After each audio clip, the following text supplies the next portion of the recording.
अंग्रेजी उपनिवेशवाद ने बड़े बड़े प्लांटेशन बनाए थे। कई द्वीप समूह पे कब्जा करके वहां पे गन्ने के खेत बना करके, और इसको ये लोग दास प्रथा के साथ में काम करते थे।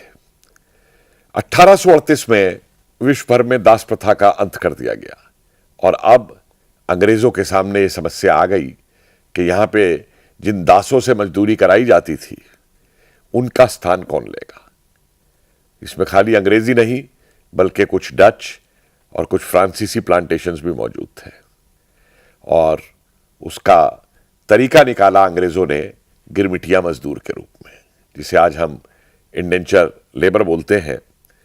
और भारत एक बड़ा क्षेत्र बन गया दुनिया भर में फैले इन प्लांटेशंस को, इन बगानों में अपना यहां से मजदूर भेजने के लिए। इन मजदूरों को किस तरीके से भर्ती किया जाता था, रिक्रूट किया जाता था, क्या उनकी दशाएं थी, क्या उन सबका किस प्रकार के अत्याचार उन पे हुए, इस संदर्भ में बात करने के लिए हमारे साथ आज डॉक्टर विश्राम हैं, जो कि अभी यहां पर भारत में इस गिरमिटिया मजदूरी के खत्म होने के 100 वर्ष, क्योंकि 1917 में इसको फिर कानूनी तौर पे खत्म किया गया था, तो 100 वर्ष के संदर्भ में जो गोष्ठियां विश्व भर में हो रही हैं, भारत में भी बनाई जा रही हैं, उस संदर्भ में अंतर्राष्ट्रीय सहयोग परिषद द्वारा जो गोष्ठी अभी पिछले सप्ताह कराई गई थी, उस संदर्भ में ये आए हुए थे।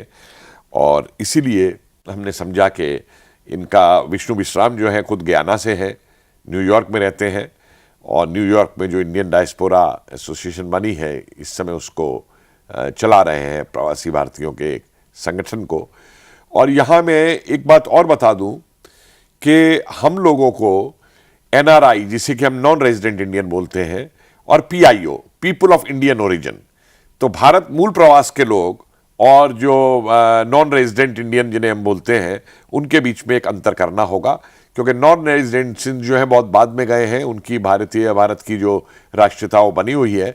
लेकिन जो पीआईओज हैं, ये वो लोग हैं जिनकी 4 पीढ़ी पहले, 5 पीढ़ी पहले लोग विदेशों में गिरमिटिया मजदूर के तौर पे गए थे, और उसके बाद में वहाँ जब गिरमिटिया ख़त्म हुआ 1917 में, तो उस संदर्भ में उसके बाद से उनकी पीढ़ियाँ आज भी वहाँ मौजूद हैं, जिन्होंने भारतीय संस्कृति का, भारतीय धर्म का झंडा आज भी वहाँ पे गाड़ के रखा हुआ है। तो वेलकम यू डॉक्टर विश्राम, and well, I like to tell them that Dr. Vishram has also done his PhD from IGNOU. That's correct. In fact, he is the first person of Indian origin who did his PhD from IGNOU, from social sciences. Yes, thank you. And history. So that is another introduction of Dr. Vishram, who is a journalist and who is also very active on the issue of not only indentured labor, but of the Indian diaspora in the Caribbean. Prolific writer. His pieces appear in all the Caribbean papers. So welcome. Dr. Vishram, how do you feel when we celebrate this 100th year of end of indenture, the Girmitya? Right. So this is the 100th anniversary since the end of recruitment of Girmitya indentured labor from India to around the globe. मतलब 100 साल पूरा हुआ है खत्म होने का Girmitya. Yes. So it is a historic event that is worthy of commemoration, and we have held a number of activities in Guyana, in Trinidad, in Suriname, the USA, and now in India, and the same has been done in Mauritius, Fiji, and Malaysia. Wherever countries the Indian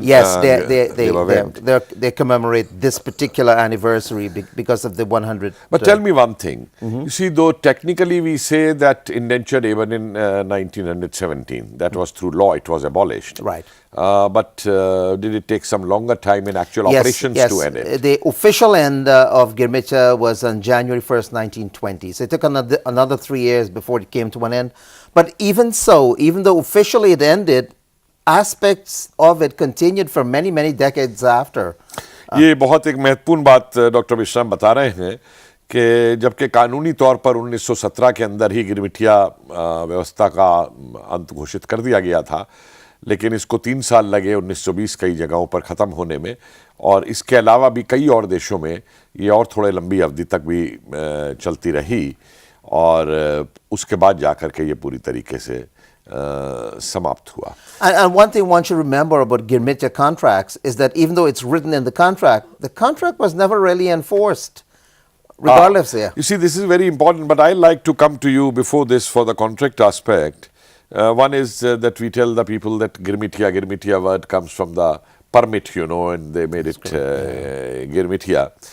And generally speaking, I'd like to know your reaction to this, Mr. Vishnu, that an agreement is between two people, who fully understand what the agreement is. I agree. What is written in that and all.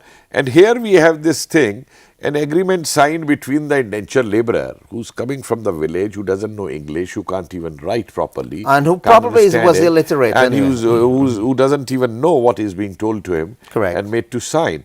So it's just not a cover up to, show more that you are more human and all, that you are doing this cover up, that you are engaging labor. But virtually it is like, again, taking someone for semi-slavery or slavery, as Hart Tinker has put up in his book. There is no question about it. It was another form of slavery, especially when you deceived the so-called indentured laborers, putting various kinds of nice descriptions of where you're going and what the entitlements and so forth. And I think it was you who wrote or stated that if the indentured immigrants knew what the conditions were they were going to, that they were not going to be, if they died, their bodies would not be cremated, their weddings would not be recognized, they could not get married on the Hindu or Islamic rites, in all likelihood they would not have gone. Well, this is what I actually have tried to bring out, these aspects of that when an agreement is called for, and you don't lay the conditions in agreement. जैसे उन agreements में ये नहीं बताया गया कि तुम्हारी शादी जो होगी वहाँ पे उसको मान्यता नहीं मिलेगी, तुमको वहाँ पे देह संस्कार का भी अधिकार नहीं दिया जाएगा, और इसके अलावा there were many other conditions like कि रिटर्न फेयर दिया जाएगा, वापसी का किराया दिया जाएगा. Which was never given. It was never given. Right. और कोई बहाना बना के लोगों का indenture, even the period was extended. That's correct. Of 7 years it was extended. बहुत से अब ऐसे केसेस आए हैं कि लाखों मतलब मिलियंस ऑफ डॉलर्स अभी भी बैंक ऑफ इंग्लैंड में मौजूद हैं, जो वहाँ से गिरमिटिया लोगों ने अपने घर यहाँ पैसा भेजा, the money orders and all whatever they sent, the money never reach, लोगों तक पहुँचा ही नहीं वो पैसा. The money has been deposited in the banks of England and it's still there. वो आज भी मौजूद है. And it's probably worth hundreds of millions of dollars in today's. Professor Lopesh Narayan has worked on that kind of a thing. और यही नहीं, how do you react? I have a very interesting question in this area. You see, in all over the Caribbean we find that the liquor, दारू जो वहाँ पे बनाते हैं, वो 80% alcohol उसमें डालते हैं. What do you think could be the reason for that kind of thing started? Alcoholism is a serious problem, and there are two reasons for it. One, at the end of the day, the end of the week, the work week, the indentured immigrants were extremely tired. They needed some kind of recreation. Recreational centers were not available. There were no temples and so forth, masjids. There were no cultural centers. So that's one aspect that then they took the alcohol. The second reason is it was the plantation owners themselves who were involved in selling alcohol. So making money again yes, out of that. Right, that's so correct. Both ways. You do hard work, you get drunk. Yeah. And that is why even the content of alcohol 80%, 75%. 80% alcohol, yes. वो कहीं भी नहीं है आज तक world के अंदर कि लोग उसी में पड़े रहे हैं और सोचे भी नहीं. They should not think also of protesting. That's correct. And do all these kinds of things over there. So, but do you think that that was my assumption and all which you're saying? But do you think people would have gone had they been told that these things they can't do there, these things will be not be allowed over there? I don't think so. I don't think they would have gone. I think it was the deception that fooled them to go. But having said that, I think it was a good thing that they went, in the sense that Indian culture was able to be transmitted to other parts of the globe. That's the positive. Because when they went along, they took the Gita, they took the Mahabharata, they took the Sanskrit shloks and all that along with that. Indian festival in their Jahazi Basta. That's correct. Whatever they said it. But taking in those terms, what do you think was their life in the plantations in comparison to slavery? Okay, so before we get to the plantation, on board the ship, there was so much trepidation and fear that they developed on the ship this idea, this concept of a Jahaji Bai, Jahaji Bahin, that bonded them together so that they could make this perilous journey of 3 months at sea, very little khana, with so many of them dying, at least 20% died on board. And on the और जो ship पे मर जाते थे उनको तो फेंक दिया जाता था समुद्र के अंदर. हाँ. कोई अंतिम क्रिया, कोई क्रिमेशन नहीं That's किया correct. जाता. नहीं, just for the ऐसे fish. इंस्टेंसेस आए हैं निकल करके पूरे. लेकिन सबसे बड़ी बात जो चीज निकल के आती है कि उनका जो जाति बंधन था, they shed away casteism That's over correct. there, you know. That's correct. Because of that, the casteism disappeared, which was also a Well, positive this is thing. something very important what Dr. Vishram is saying, and this is we Indians at home must remember this, that the way casteism was shed over there and no caste feeling, though people of all castes, you know, from Brahman, Thakur, what we call Dalit today, all of them went on those ships. And their warriors went and all these things Absolutely, happened during that yes, time. So a new labor aspect was created over there by them. Correct. But there are conditions over there, like... Yeah. All right. So I just want to for the public to also know that several ships got lost, that disappeared during the journey, and the entire number of indentured laborers. Board, they just collapsed. Some of the ships also got lost. Instead of ending up in the Caribbean, one ship ended up in Brazil. Well, See, I also heard a story in Nelson Island in Trinidad. Yes. That if someone was there, the medical checkup was done, and in someone is in that medical checkup is not fit, they would just throw him out into the That's sea. correct. If the person is feeble, you become a burden to the state. And they don't have the money to ship you back. So you mean that people who, you know, countries which claim to be champions of human rights and all these things, their societies are built up of these kind of things. Right. So we are now doing research about these atrocities, and they're coming out in public. And as you asked, on the conditions on the island were horrendous. You were talking about 12 hours of daily labor, and when you were supposed to be getting a small amount of money, at times that is also taken away from you if you're found to have violated aspects of the Girmit, such as if you left the estate without a permit. Oh, I see. तो अपने state से बाहर भी नहीं जा सकते. Yeah. Secondly, if they find that you are not working hard enough, then they could withdraw your income for that period of time. And the living conditions? It was extremely terrible. Was it any improvement on the slave conditions? No. Actually, they came right into the housing accommodations of the slaves. The slaves moved out, and whatever dwelling existed there, which were collapsing, the Indians were put into it, and they had to prop it up themselves. In fact, I think the Queen of England and some other royal figures had gone and visited Guyana. And those royal figures asked, what are those stables? And they said, stables, I mean, जानवर रखे जाते थे. Yeah, they said, those are not stables, those are the housings of the Girmits. Oh my God. So the Girmit, हमारे भारतीय उनको रखा जाता था अस्तबलों के अंदर. Yeah, well, worse than horse and cow stables. शायद मेरे ख्याल घोड़े की भी ज्यादा कदर करते होंगे उस समय उसको ले. So basically the thing here is that things didn't change much between slavery and it. Only the name changed.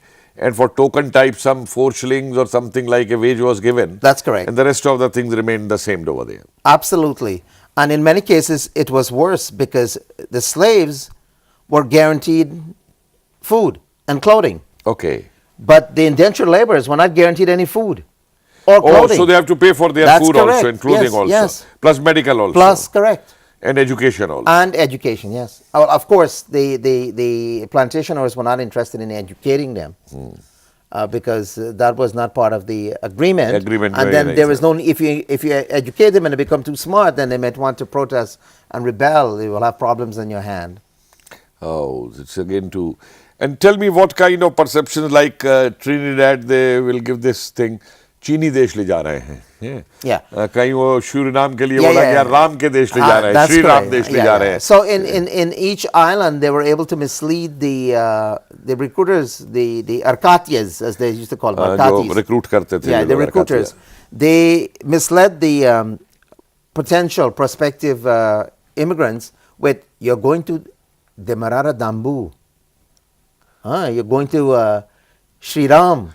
Suriname. Will you repeat this word Demerara again? Dambu. The Demerara. Demerara Dambu. Yeah. Acha, Demerara Islands. Yes. Okay. And And they, Demerara will be taken as Sri Ram Dambu. yeah, Oh. that's correct. Trinidad, Chinitat. Chinita. Yeah, Chinidesh. yeah. You're going to these land of sweetness and honey. Everything will be so good for you. And so this is how these societies. But another aspect is, we were told by doing my own research also in these areas, that they not only carried their culture and all, but they also carried with them certain Indian custom and political practices also. For example, the panchayat. Yes, absolutely. They transmitted a lot of the aspects of life here, particularly the panchayats, because there was no court system. So the Indians were able to settle disputes among themselves in the panchayat, in the village, and they were very active. And they were actually strong panchayats. They were extremely strong, and they gave very good justice. The judicial system in the panchayat was quite good. Oh, that's very interesting to note about that. Now, language part, how do you say about the language part in Guyana particularly? We know in Trinidad Well, and all in Guyana and languages Trinidad, and it's primarily the same. The problem that, well, of course, they retain their Bhojpuri, Tamil, and Hindi, depending on which part of India they came from. That was retained for the first generation, second generation, and third generation. The third generation began to slip. And so, for example, in my generation, fourth generation, I don't know much Bhojpuri or Hindi, although I'm learning it. But my mother and father knew Bhojpuri quite well. Most of the indentured immigrants came from the Bhojpuri belt of Uttar Pradesh and Bihar. Of course, there were some immigrants as well. No, I know that, from Madhya different Pradesh, places. Tamil Nadu, Calcutta, some from Barakpur and so forth. That's the thing. So, but do you think that this language loss became an intentional aspect over there in terms of converting the population Well, over the there? population, so Christian missionaries came, and their job was to convert the Hindus and Muslims into Christianity. They were more successful with the Hindus than with the Muslims. One of the requirement was that you had to know English in order to get a job. Another requirement is that you had to become a Christian in order to get a job. Okay, so if you have to, even I was told that in some places, if you want to have to go to the school, you have to change your name. Yes, your name, you had to undergo name changes. So it wouldn't be very surprising to see someone named George Shivanand. I see. Yeah, so like you have Rohan Kanai, George Shivanand. Yes, you'll have the Alvin Kalicharan, and they're all Hindus. Tell me one thing: how come this issue of indenture and the exploitation there, it became a political issue?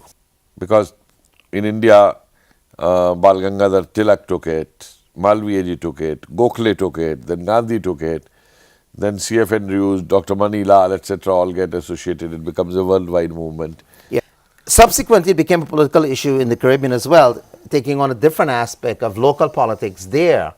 But in India, it became politicized so as to end the abuse of the indentured immigrants.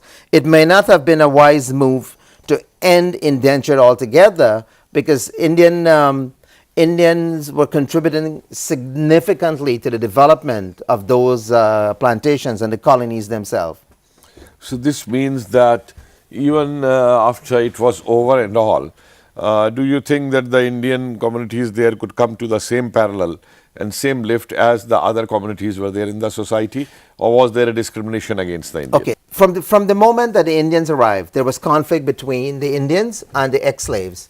So you have ongoing ethnic racial conflict, and then you have this religious conflict between the Christians. Do you think that this was a kind of divide and rule policy? It was undoubtedly a divide and rule and conquer strategy. Undoubtedly कि about जो that, slave बन के आए, the मतलब जो plantation, slave थे उनको गिरमिटिया के ऊपर supervisor बना दिया जाए. the कि दोनों plantation एक ना हो owners, पाए correct, कभी भी. absolutely right. The plantation owners encouraged this conflict, and then they recruited the ex-slaves to be the supervisors as well as the security guards over the Indians. So what do you think that the trauma of this whole thing over the indenture, does it affect the present generations today also? Well, we just mentioned one aspect is alcoholism. There is no doubt about that. Secondly, education. Alcoholism is a shock. You see, world over, nowhere this is allowed that the alcohol content should be 75%, 80% and all. It is only in the Caribbean, it still continues. And then there was the lack of education. The parents didn't want to send their children to school because they're afraid that the children would be converted to Christianity and so forth. So Indians only took to education quite late in the 60s, 1960s. Imagine, it took over 100 years later before the Indians started to seek education. And education was not free, they had to pay. Free education only came in the late 60s and early 70s. How many persons of Indian origin you think are there in Guyana? Well, Guyana has been experiencing serious trauma in the Indian population because of persecution that was ongoing from the time of the end of independence in 1966. So the Indian population, which was 55% at one time, has declined substantially, and today it's only 45%. So you find today the Indian population in Guyana is about 4 lakhs. Half a lakh living in England, and you have another lakh living around the other That's Caribbean the second islands. migration now. That's correct. This would be the the second or third migration. Yeah. I see. So that's very nice talking to you. Bada acha laga, and thanks a lot for this informative aspects. And I hope world over, wherever this day is being celebrated, things will be there, and we'll further continue the talk. And I hope there are more interactions and conferences in India on this particular aspect. I have been saying there should be public meetings on this issue. Not just the conferences. We'll discuss this also. And this matter of Girmitya should be introduced in the public schools as well. Public schools. And in the universities. Okay. Thank you, Dr. Vishram, Thank you very much. It's been a real pleasure. Yeah, same here. In this aspect. Thank you very much.